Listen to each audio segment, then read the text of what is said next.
Good day everyone, I am King Harold D. Gonzaga from ISET 3102 and this is my laboratory exercise number 7.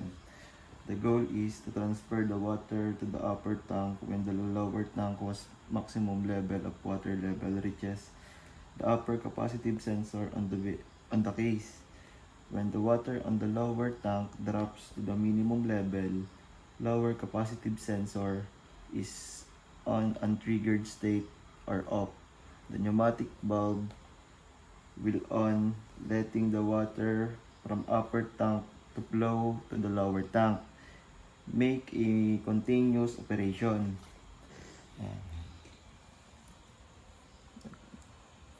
When you press start button,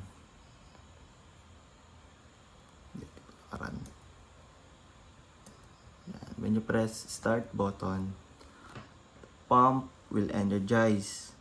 T2 low and T1 low will energize. All low tank will energize. And when you press low sensor, ball bulb and T1 up will energize. When you press up sensors, pump will energize and T1 low will energize, but ball bulb will unenergize. Stop. When you press stop button, pump and ball bulb will not energize, but all tank T1 up and T1 low will energize.